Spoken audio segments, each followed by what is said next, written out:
Friends, this is Esther Cottrell from Ohio, the Ohio office for Kogo Ministries, and I'm so glad you're here. We're here today to talk about Better Together and using technology in the COVID crisis. And I know some of you are trying to figure out what in the world am I going to do? And so this webinar is for you and to think about particularly how to set up online giving and how to do a worship service where either you pre-record or go live on Facebook. And those are important things because a lot of you are struggling trying to figure out, we can't afford to cancel service, but can we move to an online presence? And I would encourage you to think about that. How can you say we are moving to an online worship presence? And I would encourage you to use those words instead of saying we're canceling everything. Well, anyway, welcome. And as we begin this hour, let's just pray together, shall we?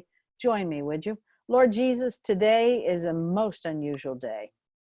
We hear words like unprecedented, once in a lifetime, events that are causing the whole globe to stop.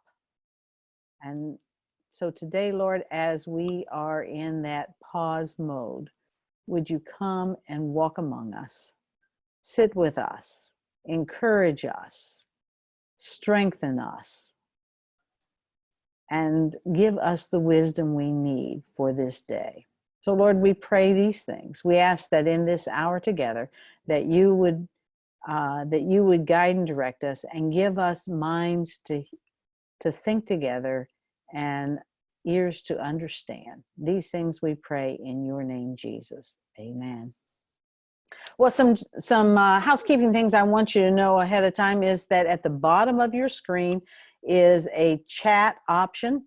Later on in this webinar, there's going to be an opportunity for us to do some Q&A with our guests.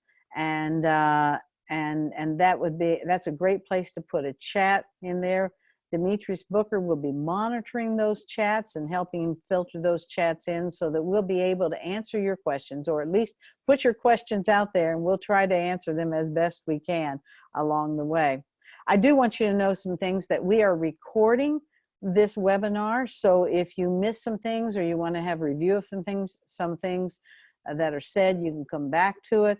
Or if you have a friend who was not able to make this webinar, you can give them that information. We'll have that out by tomorrow, the link on how to come back to this recording.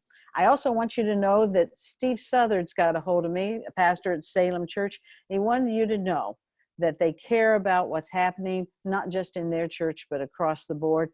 And Steve has told me that if you find yourself uncomfortable at this juncture to get a worship service online, but you still want your folks to have a good worship experience, then let him know or let me know, and we'll make sure that you get an invitation that you can pass on to your people. And Steve will certainly make it known when he's there, when he's recording this week, that you are part of the crowd.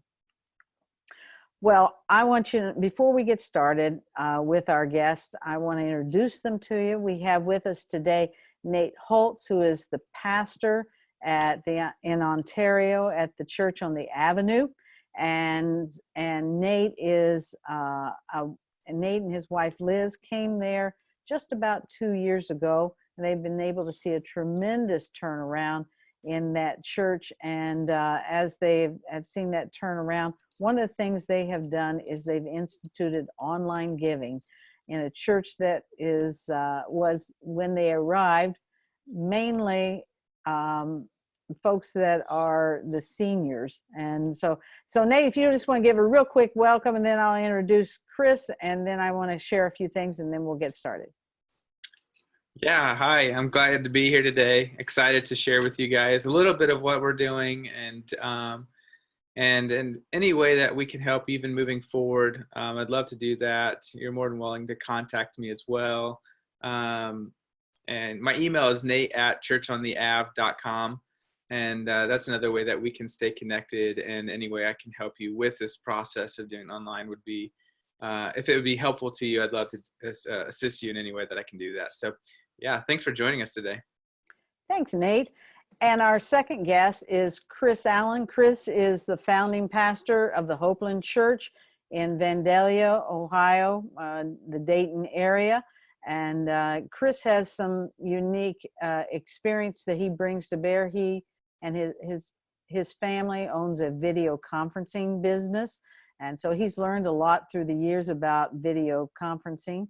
And so he's going to join us in just a little bit and talk to us about what that means, how to just do some practical steps and best practices on doing something online. So welcome, Chris. Want to introduce yourself, say a word too? Yeah, absolutely. Again, my name's Chris, part of Hopeland Church.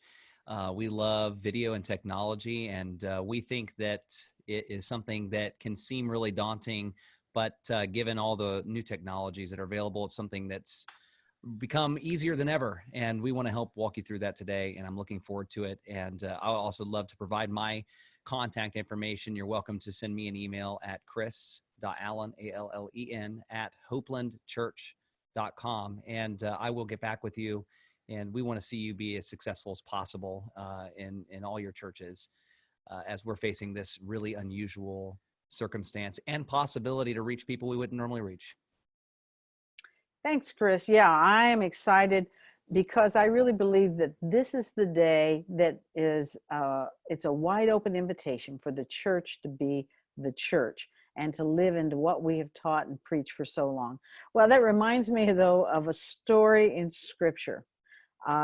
In Mark chapter 4, during this Lenten season, I'm reading through the Gospels. And the other day I came to this story. I thought it just spoke so much about where we are currently. It's the story of Jesus calming the storm, chapter 4, verse 35 and following. This happens after Jesus had spent the whole day teaching the crowds and then in parables, and then explaining those parables to the disciples. And then verse 35, the scripture says this: that day when evening came, he said to his disciples, "Let us go over to the other side." Leaving the crowd behind, they took him along just as he was in the boat. There were also other boats with him. A furious squall came up, and the waves broke over the boat, so that it was nearly swamped. Jesus was in the stern, sleeping on the cushion. The disciples woke him and said to him, "Teacher, don't you care if we drown?" He got up, rebuked the wind, and said to the waves, "Quiet, be still." Then the wind died down, and it was completely calm. And he said to his disciples, "Why are you so afraid? Do you still have no faith?" They were terrified and asked each other, "Who is this? Even the wind and the waves obey him." As I thought about this scripture, I think this is a wonderful scripture. It reminds me so much of where we are today. We have been teaching and preaching and living with Jesus for some time now. All of us have who believe in Christ. But we found ourselves doing what we think he has called us to do. We got in the boat and we took off. The others are with us. And then the storm has come. And we are at the point of saying, I don't know what to do. Because I'm like you. I've never been in this boat before. I've never been in this storm before. I don't know what to do. And then the disciples found Jesus, who was not afraid, who was calm. So calm that he was able to be resting. I find it interesting that the first words they say to him are, "Don't you care?" I want you to remind yourselves that we know the answer to that question. Jesus does care. He cares for us. Peter learned that he learned that lesson, and later on said, "Cast your cares on him, for he cast all your anxieties on him, for he cares for you." And that's true. Jesus does care for us. He cares that we're in this situation. He cares that your church is struggling and probably will be struggling for a while. He cares. In fact, he cares enough that he is doing even now what he did for those disciples. He's getting up, and I believe he's going to be moving in among our midst, and he's finding ways to calm the storm for you and I. So I want you to hang on to that promise that Jesus is here, and we can trust him, and we need to have faith, because in anxious times, people are looking for leaders who are not anxious but filled with faith. Well, I want to encourage you as the shepherd of your church to live in faith and dig deep into that faith. And here's some tips, some best practices that you can have as the chief shepherd in your flock. And that is simply that you are called to shepherd the flock. During the times during these times, you need to stay connected to your people. So communicate. I've heard from some of you folks that you have set up phone lines and are trying to connect with your people, especially those that are most vulnerable. So communicate. You may want to send out a daily Lenten, it's Lenten season, so send out a daily devotion. Send out a daily word of hope. Send out a video of yourself. There are many ways that you can communicate, but try to communicate. And one of the ways that you can communicate is by doing some video work of recording your sermons or going live. So communicate. Shepherd your folks, find out where they are. Some of them are scared. If you've been to the store, you know everybody's anxious. I mean, that's why there's no toilet paper. It's crazy. Everybody's going crazy. Nobody's thinking straight. You need to keep your head straight. Secondly, stay informed. Know what the news is saying so that you're not 2 days behind. News is changing fast, so stay informed. Keep informed. Thirdly, keep the faith. Work hard to build your faith during this time, but also build the faith of others. I know that crises are the way that people grow best. So grow your faith, and let the Lord work on those as well. And as they see your faith growing, it will encourage them that they too can also see their faith grow in this time of crisis. You can use wonderful scriptures like Psalm 23 to help people along, and just be reminded that they can trust that God has this. Start a daily devotional. If you don't have that practice already, do that. Start a daily devotion, and you can guide people through some wonderful scriptures in that daily time. Also, be open about your finances. I'm just telling you, friends, that it's going to be tough on the church. It was tough in 2008 when the recession happened. It will be tough. It will be tough, as many of your folks will lose their jobs, be laid off, live on unemployment, which is about 50-60% of what they were earning. You don't need to say the sky is falling, but you do need to let people know that the church is dependent upon the gifts of the saints.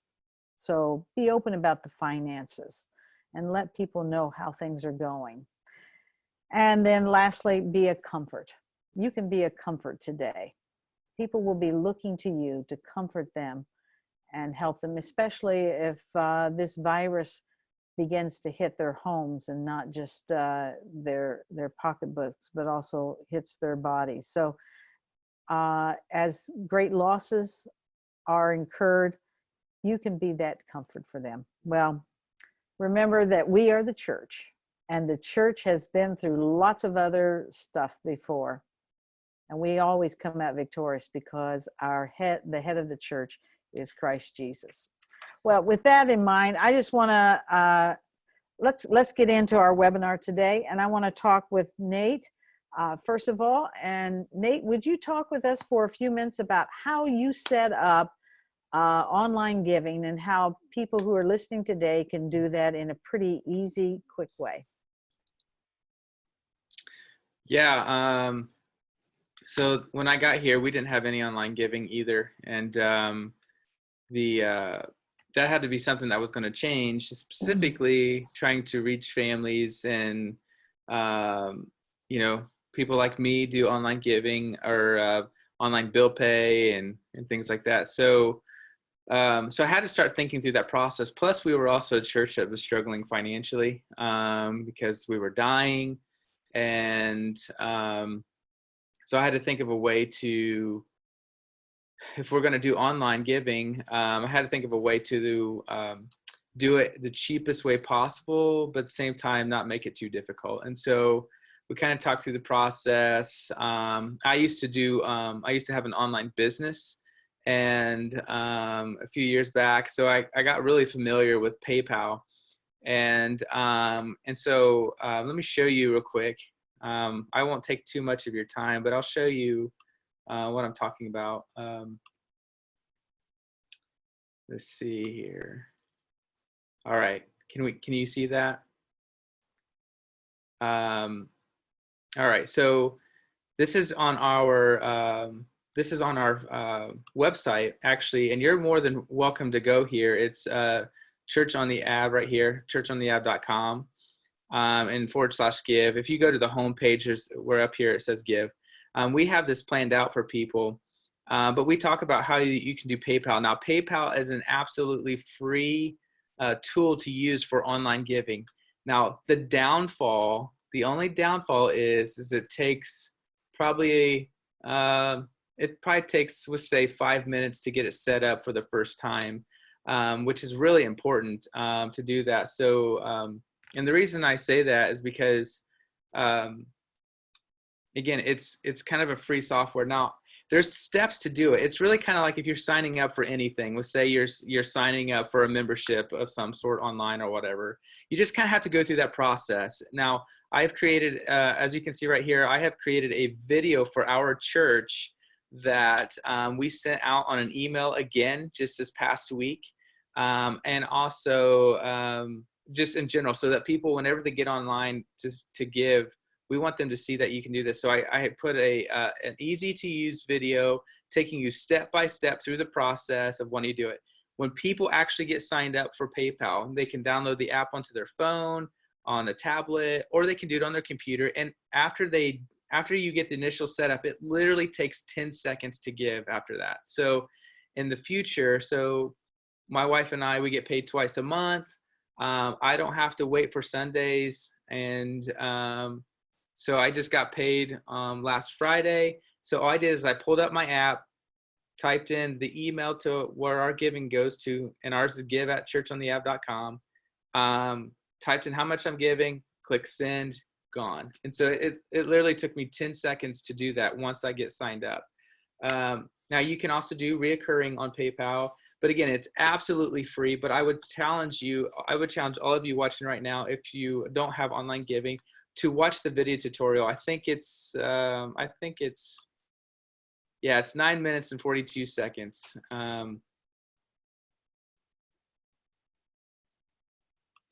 So that's the video. And again, it just shows them play by play. Now, the other thing I do recommend is it's another way to teach people how to do the bill pay option.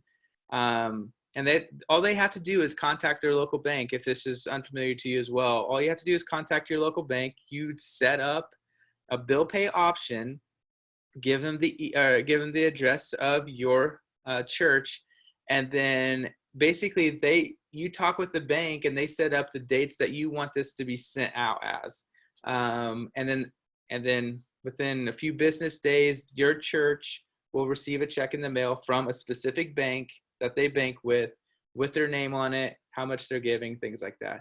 That's another great way so that we're not meeting to do that. And then of course we also have by mail. So I have all of these listed on our website. Now, in the coming days when we do online services, my wife and we're going to hit this again and again and again, because we want to make sure that people know how to give this way. Now, again, this is a free way to do it. Absolutely free. There's no interest rates. Like, nobody's getting any money. The only way that people, let's say they're going to give $100 this week. If they use a credit card through PayPal, it will take a percentage off, and it's usually 2 or 3% percentage off that goes to PayPal. and you don't get the full $100. You only get 96, something like that.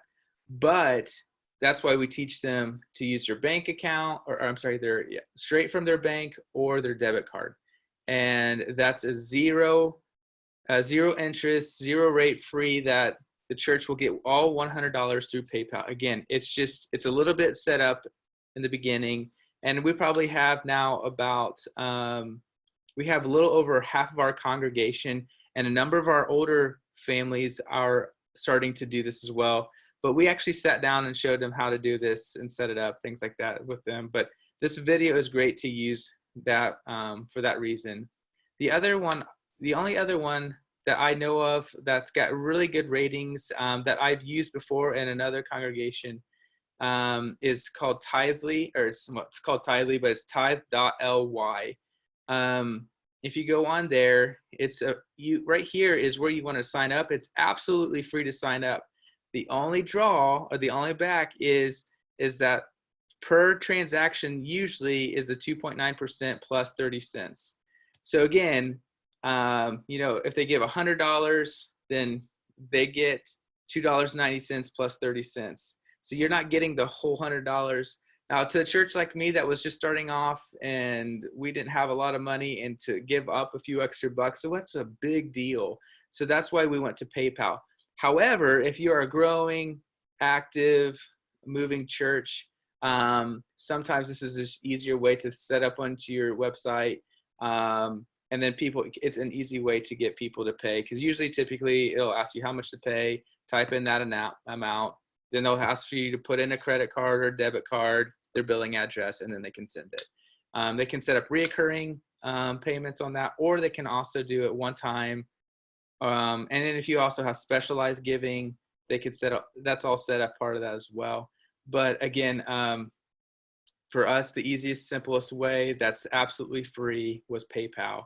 And again, I would definitely push you in that direction towards giving online, and just be patient with people, but show them that it can be done. Show them, and I would even recommend you doing it, so that as you're doing it, then you can show your congregation, oh, it's not as difficult as you thought, and then you can walk them through the process. And more times than not, people will move to an online giving platform, especially when like this comes on, or when winter hits and you have snow days or something like that. Or if you're trying to do giving somehow on a specialized, in the next 2 weeks, people don't have to wait till Sunday. They can just go ahead and give, and all that can be taken care of in PayPal. Hey, thanks, Nate. We do have a question, is what does the process look like from the church side of things to set up PayPal? And you might want to just stop sharing your screen too, so we can see you. Okay. That's very helpful though. Good. Yeah. Okay, I'm sorry. What was the question again? What does the process look like for a church to set up with PayPal? So what do you, in other words, what do you need to do? What's your first, second, third step to set up with PayPal? Yeah, great question. So the church, they need to create an account on their own and an email with that account. So so we set up an email that's basically give@churchontheapp.com. Therefore, we created an account that's Avenue Church with our email as give@churchontheapp.com. And because of that, then people can now, it's like they're passing money from themselves to a person, but we are that person. The church is that person. So technically, you're setting up two accounts. If you're talking to the pastors right now, you're setting up a personal account for you to connect your bank to the church, but you're also setting up a church account, but it's going to act like it's another person. So, so Avenue Church is a person on PayPal, and then I am a separate person on PayPal. So I'm going to send from my account to the church account, and that's what it's going to look like. So all you need to do is create an email for to represent your church. So it could even be info@whateveryourchurchis.com, or you can create it up let's just say givechurchofgod@gmail.com. Let's say that becomes your email. And then you're just setting up an account on PayPal, givechurchofgod@gmail.com. And then other people can then now know that that's the email, and you have to share that email with the people. So our job is to share with everybody in our church. The email is give@churchontheapp.com so that they can send money to give@churchontheapp.com. Okay. So so you would recommend though that they set up a unique email address just for the giving? Just for the giving. Okay. That's good. Yep. That's helpful. And Yep. got another question here, and we're going to spend about 5 more minutes here on this, if there's some other questions, and then we're going to move on to the worship service. But question is, can giving be earmarked for different things, such as building fund, missions? In other words, when you give, can you designate your givings? Yes. So when you get all that signed up and you're at a point now where you're actually giving through the account, you'll get to a part where it's going to ask what's the email you're sending it to. It'll also remember who you send it to through PayPal if you used PayPal before. So I click on Avenue Church because our email is give@churchontheapp.com. When you click that, or when you put that in and hit enter, the next page is, okay, how much do you want to give, and send. But before you hit send, there's a part that says add a note. And on that add a note, they can type in missions, building fund, whatever. So then it's earmarked when you get on your end of things, when you see people giving, it'll say on a note, oh, this is for the building fund. And so then you can take that and you'll pull it out of the bank. You'll pull it out again because it'll be connected to your church bank. You'll pull that out of the bank, or however you do that. So the treasurer or whoever gathers the funds would see that, would be able to see that $20 goes to missions. Yep, they'll be able to see that. It'll clearly state that. Sister Sally is given $20 to missions, and then they can make that notation in their records. Okay. Because it's technically going towards your account and to the bank. So the bank doesn't care how you earmark it, but it'll say that on the note, missions, giving, or building fund, youth ministry, whatever. So it would be important if you had a special campaign going on to give communication to your folks regularly and say, hey, remember, everything will be counted as regular giving except what you put in that line. Right. And we're looking to have a special offering, blah, blah, blah. Put that in that line. Yeah, which is why it's different if, like, say, Tithely, you can actually have a drop-down box and people click it, and it's a little bit easier because it may not confuse people because then you don't have to type it out. But again, it's the difference between free and pay, and however much per transaction that people do. Okay. So yeah. It sounds like PayPal works a lot like Zelle, or however you say that, and Venmo. Is that right? Yes, it's actually, in a sense, it's thinking the same way. So if I'm going to send money to somebody else, I can use Zelle, right? It's the same way. Is I'm just sending money to the church the same way, but it's just through PayPal. Okay. Yep. Okay. Hey, that's great. Well, this is great information. This is really helpful. And there may be some other questions at the back end of this conversation, and so we may come back to you, Nate. But thank you so much for sharing today, and it's such a needed topic. We all need to know a little bit more about this. So thanks so much, Nate. Appreciate that. And now we're going to move to Chris. And Chris, thanks for joining us, and to talk just a little bit about how to set up and some good practices to either record a worship service or else move that worship service to an online presence, live presence. So thanks so much, Chris. Go for it.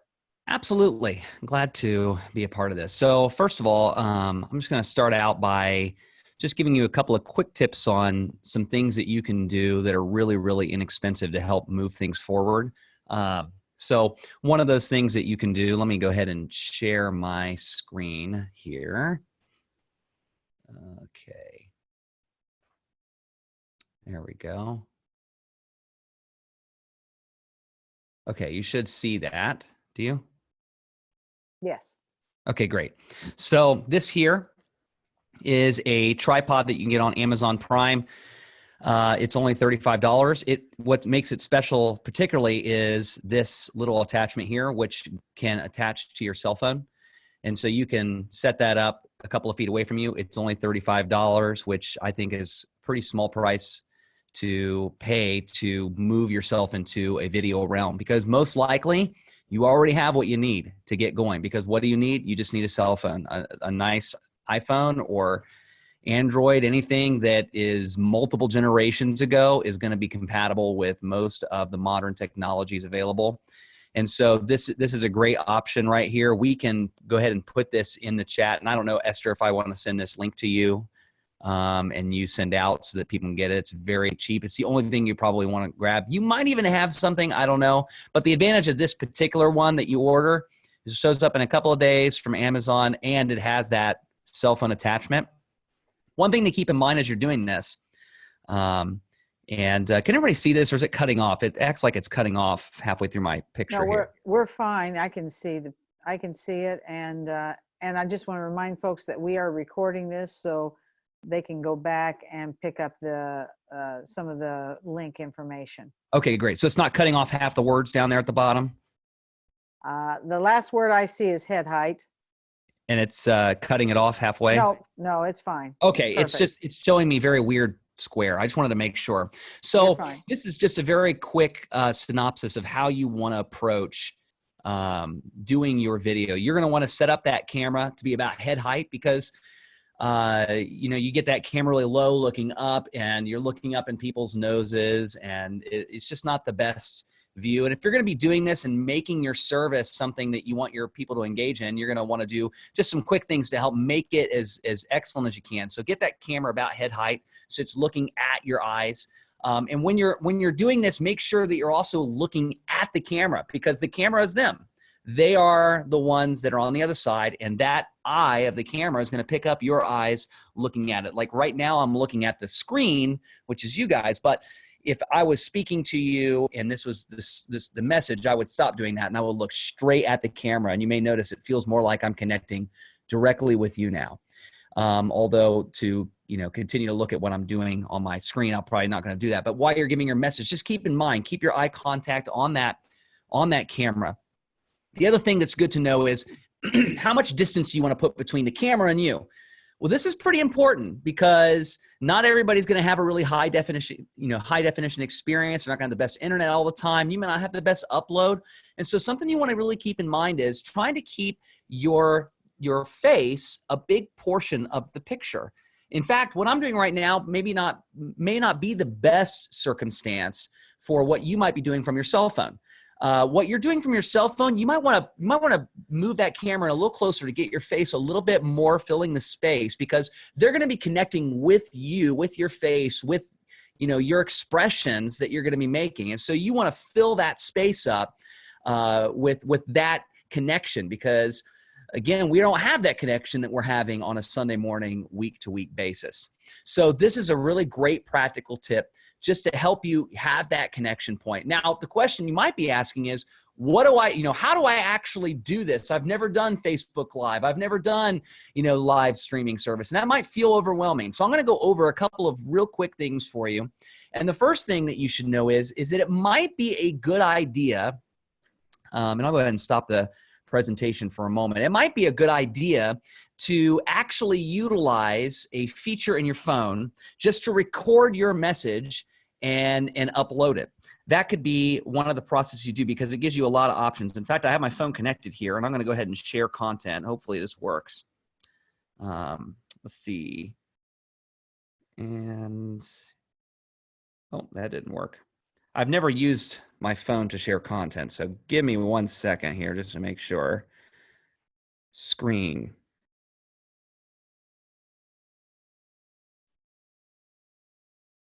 Okay. Is anybody able to see my screen, or not working? It's not working yet. Oh man, hold on a second here. You know, I didn't think about this earlier, Esther, when we did this test run, that I might want to use my phone. That's right. I can show us on the web interface how to do it through the browser, but I know a lot of people will be using their phones, so I thought I could try to do this. I wonder why it doesn't let me show my screen. At the bottom is at the bottom you should see something that says share. Yeah, I have it. It says share content, but then it doesn't. It's when I select screen, it just says ready to record your screen, which I don't want. Okay. Oh well, that was a good try. So what we're gonna do is I'm gonna show you how to do it from your computer, which is fine. And a lot of you guys, it's very similar on your phone, the way that the computer is set up. So don't fret. It's very user friendly. So let me go ahead and pull up Facebook here. So here's how it works. You've got your Facebook page as a church, and if you don't have a Facebook page as a church, it's not hard to set up. You just go to facebook.com and you can create a page there. And so you go to your Facebook page and you go to make a post like you would if you were on your own profile. Create post. It's right at the very top of the page, so you can see our church page right here. Hopeland Church, create a post. So I'm going to click in this area, create a post. Now down here at the bottom, there's something called publishing tools. This gives you a little bit more options, which is what I'm going to want to do. So I'm going to go to publishing tools because I might want to upload my own video. So maybe I've recorded my video on my phone, so for example, on my phone, I have the ability to record a video, and you guys are probably pretty familiar with this option here. So I go to, my phone, I record my video, and then I send the video over to my computer. And so once you moved your video to your computer, you just go to the publishing tools like we just showed you. And then once you're on this page, there is an option called Video Library on the left-hand side. That's going to let you upload your video to Facebook to let people connect with it in real time. Now, here's why you don't want to just upload the video directly. I mean, you can do that, and that's okay. It's not a bad thing to do that. You can upload your video and just post it, but it's not quite the same as what I'm going to show you here in just a moment. Because what we're going to do here, and which is why it's so important, in fact, I'll go over these steps again, because you could come on here and you could upload a video or a photo, but we're not going to do that because that just posts it and it's done. People can comment, people can share. It's not a loss, but there's one greater thing you can do. And so that's why we're going to go to publishing tools, and we're going to go over to the left-hand side where it says the video library. And what this is going to let us do is there's going to be an upload button over here on the right-hand side, upload. So you move your video to the computer, you go to post this video, then you click the publishing tools down below, you click this upload button, and now you can select your video. I've got a lot of videos in here. We'll just select something kind of random just to move forward in the process. So we've got this video down below. You'll see the process of it uploading. If it's a pretty big video, it might take a minute. So keep that in mind. You don't want to do this at 9:30 a.m. on Sunday morning. You want to do this a day before, a couple of days before, and prepare, because it can take a while to upload a 20-minute video or something like that. So be prepared in advance, because you might find that you start doing this at 9:30 a.m. and at 12 o'clock, you're still struggling to pull this together, especially if it's your first time. So keep that in mind. This is a really short video, so it uploaded really fast. I'll just, write test in here. So this is uploading the video. Then I'm going to go to next. This is my publishing options. Now I've done some extra research here before we got on, because Facebook has recently added a new feature, and I really like this feature. It's a great feature, and it's called Premiere. Premiere is a lot like Watch Party. You might not be familiar with Watch Party, so I'll tell you what both are. A Watch Party is where you already have a video uploaded to Facebook on your Facebook page. And what you do is you launch that video in real time. And now everybody online sees a live video, so to speak, like a live watching video. That's why they call it a watch party, because you're playing this video in real time and anybody else can see the same place of the video that you are. And there's this live feed where you can comment live as everyone's watching at the same time together. And if you come in a little late, you start a little late. And it's very much like a live feed. That's called a watch party. Now, the difference between a watch party and a premiere is that you can upload a video that's never been uploaded before. And so you can premiere the video the first time. So you upload this video and then you schedule the launch, and then it plays the video in real time as almost like a watch party, so that it shows up like this live event. Everybody's joining in at the same time. Everybody's starting to comment, hey, good to see us online this week, et cetera, et cetera. They're commenting things like that.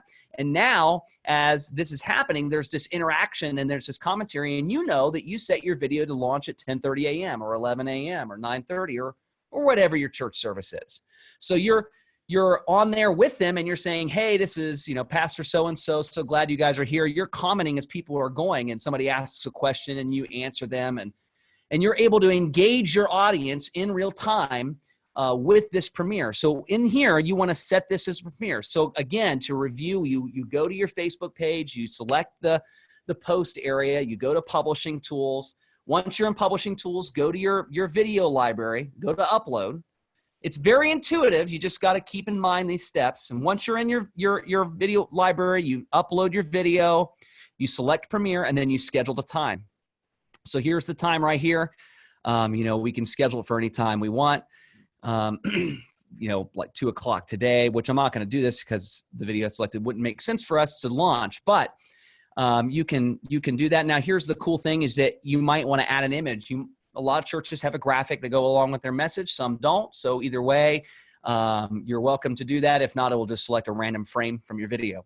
So if you have a graphic for your message series, maybe you want to, upload your image right here, and it will make that the image of the video.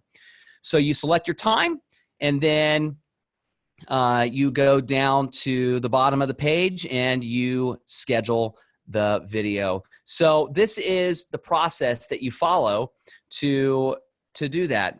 And it is a really, really great way to engage with the audience, just beyond the average post your video straight to your Facebook page kind of scenario.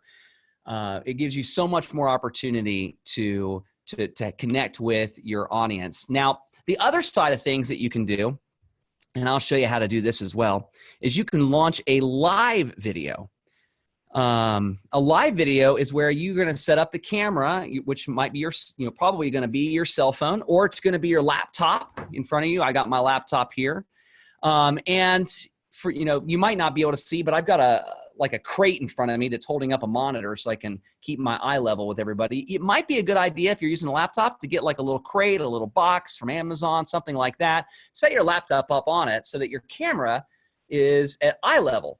And so what you can do is, we're still sharing here. You go to your post, and instead of clicking it like this, like you normally would, you're going to select these extra options, and you can go live. Now, the thing is since my camera is actually in use right now by this same software that we're using, it's detecting my camera is not available. So the option here to go live is not there because it can detect that.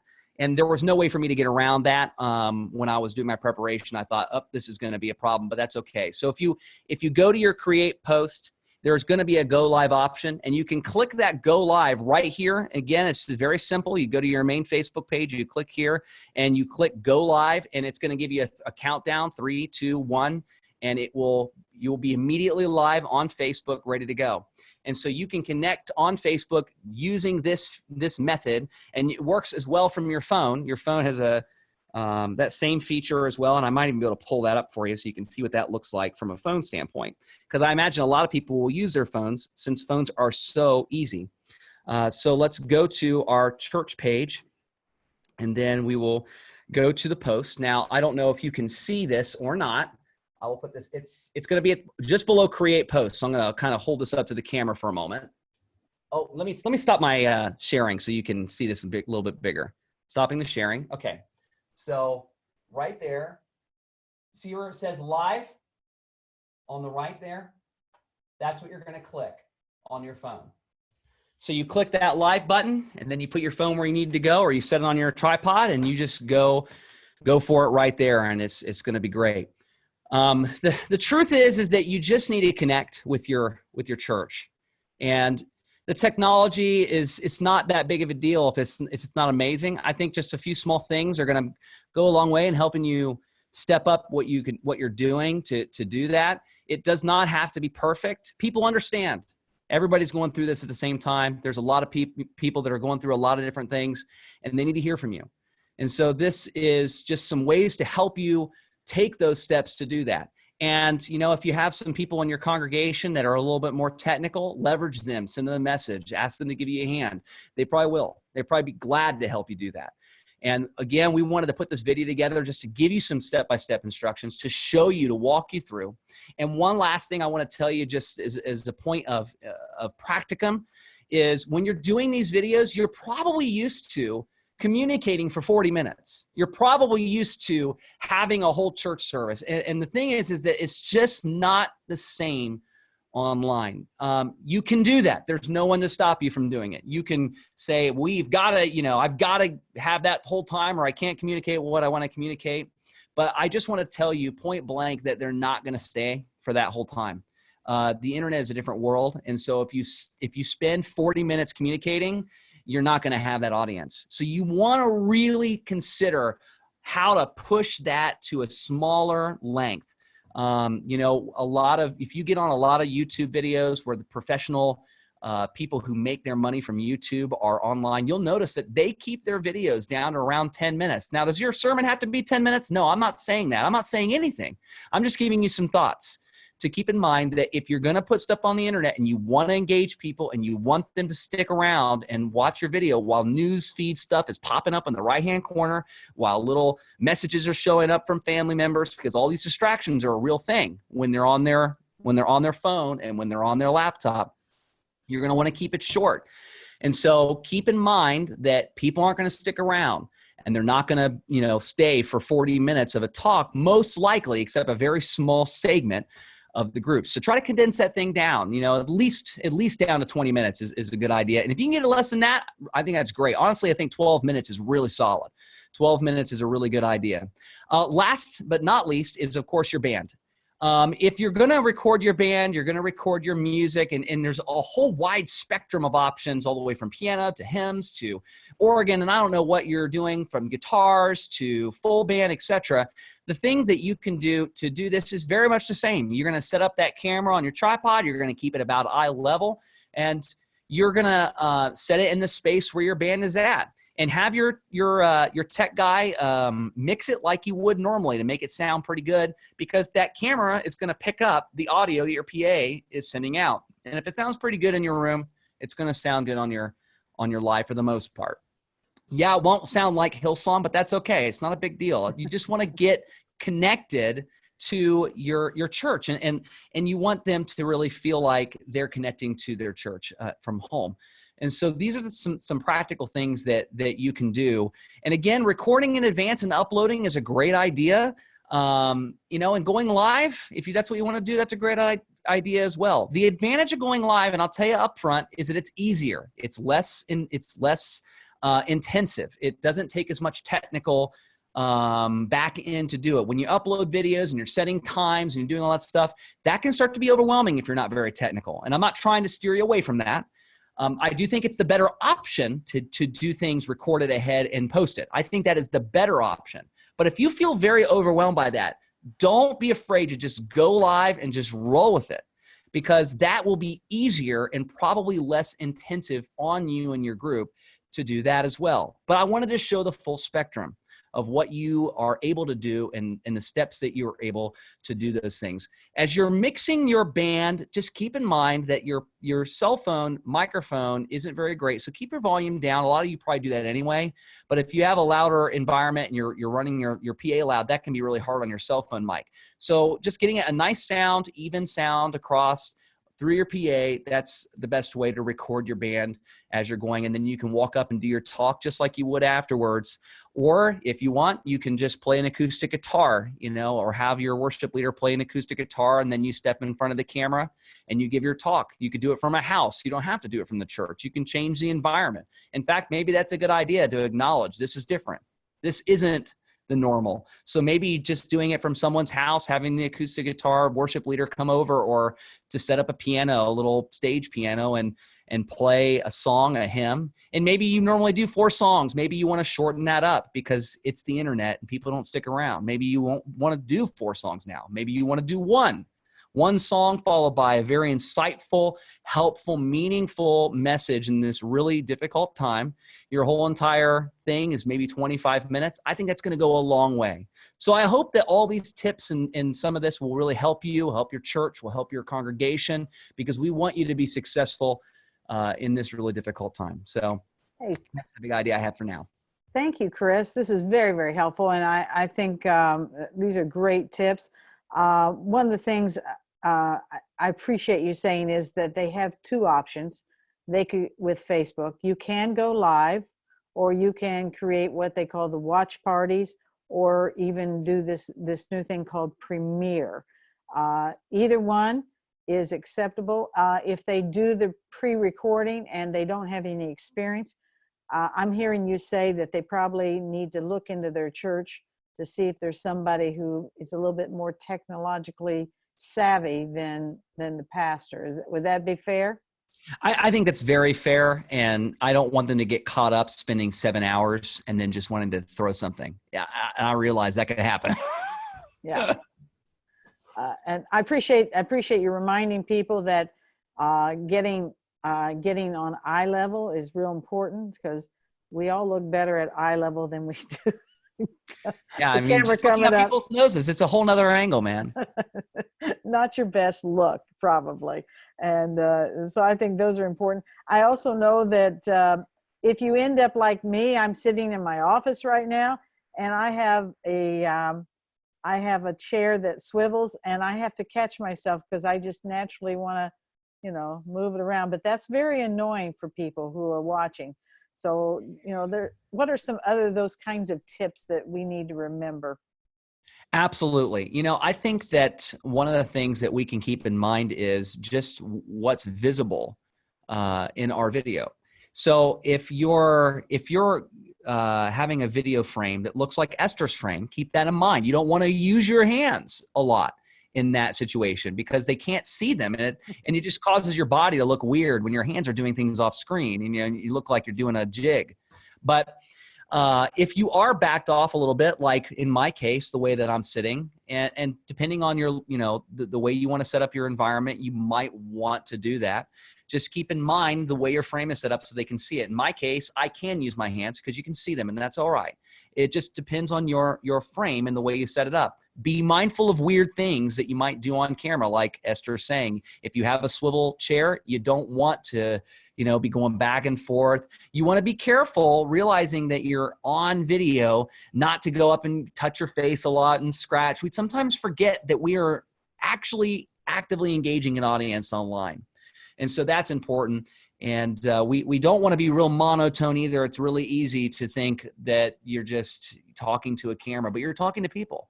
Engage them like you're engaging your congregation in real time. There's so many things that you can do that would be strange on video. And so keep in mind, what is your camera seeing? And what does it look like? In fact, it's not a bad idea if you've never done this, just to set your camera up, do a little recording of yourself, speak for a few minutes, and then watch it back and see like what works, what doesn't work, what's weird about this. And you can improve things a little bit just from doing a small exercise like that takes 15 minutes to do. So that's my thoughts on that. Hey, thank you, Chris. These are very helpful. In fact, some folks have written in the chat area that they've appreciated this because they really are coming at this at ground zero. They don't know a whole lot. This is all new territory. And many of us have found in this crisis that we're bumping into things that we've never done before. But that's okay, because it gives us a chance to learn something. and in a time when people will probably be a little bit more gracious about it as we try and just let people know, hey, we're out here trying. Hey, I do have a couple questions I want to circle back to Nate about, just to recap and make sure folks understand. We did have a question, is that how long does it take for your church account to get the money once somebody gives on PayPal? Yeah, that's actually almost immediately. It's kind of like giving cash. So it connects to already what you have, but it is like giving cash. So it does connect almost immediately into the church bank account. So, and if you ever use it towards somebody else and vice versa, kind of like Zelle, again, it's pretty quick. It just goes from one to the next.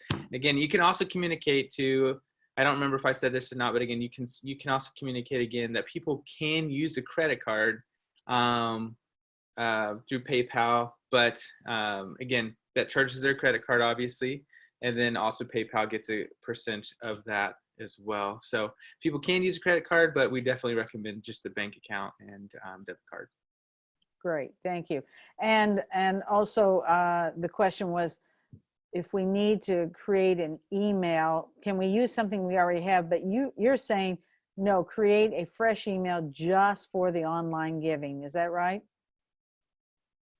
Yes, and the reason I recommend that is so that that email is specifically geared towards, if you, like for us to keep safe, is that we have more than one person who uses that email for a financial accountability. And so I would definitely not recommend a personal email. I'd use either a brand new email you're going to create through Gmail or Yahoo or whatever you want to do, or if you guys have your own email system for your church, I would definitely recommend doing something that is about, just says give at, or your church give at gmail.com, something like that. So like, yeah, like for you it'd be Avenue Give. Yeah, so ours is give Avenue at. Church, yeah. And Give at churchontheab.com is ours. So if you want to donate to Avenue Church, go ahead and go to PayPal, give at churchontheab.com. I'm going to have to cut you off when you start doing that. No, thank you, Nate. I certainly understand that. We would want to encourage folks, and we do want to encourage folks to give and not give up on their giving during this time. And yes. And we sure appreciate both of you guys coming in and working with us. And again, I want to remind folks, we have recorded this, so you can go back and try to, and you'll be able to find all the information that's been given. We'll also send with that both Chris and Nate's email address, because I've roped them into this, and they are gracious enough to want to share the information and the expertise that they have gathered as they've been pastoring. So thanks again, friends, for being with us today. And thank you especially to Nate and to Chris for sharing with us. And I want you to know that as we go along through this crisis, we're probably going to have some other webinars to talk about different issues as they come up, because there will be some, I'm sure there are other questions you have. I also want you to know that there is a document that will be coming from me in the next day or two that talks about finances and what you need to do now on the front end of this crisis to help shore up the finances in your church and make it possible for your church to survive. And so that at the end of this crisis, you're standing, the church is standing, because we need you. The kingdom of God needs your church to be part of this, and we don't want to lose you along the way. So pray with us that we can all be wise stewards and that we can use this time to spread the gospel. My prayer has been that the gospel will spread faster than this virus. And that's my prayer, that we don't miss this opportunity. So God bless you, and we'll be in touch later on, friends. Bye now.